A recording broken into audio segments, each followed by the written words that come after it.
Well, here we are, round 2. This is an update on my progress. I cleaned my truck off. It was pretty high on there, and it all fell on the ground. Between that and what snow came down during my break,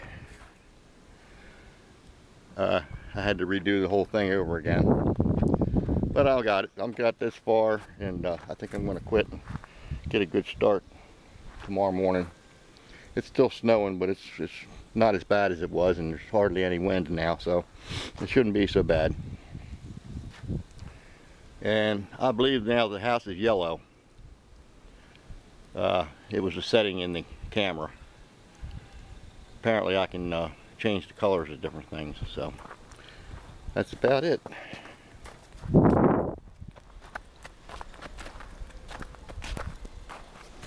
Just to let you see how high the snow got. We're down here on the ground. There it is. That pole is there for the end of the driveway. That's where the end of the driveway is. So hopefully I can get that pulled out of there with a truck or something.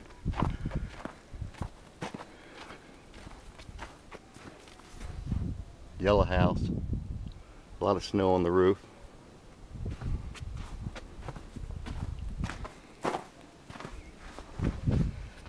And here we are.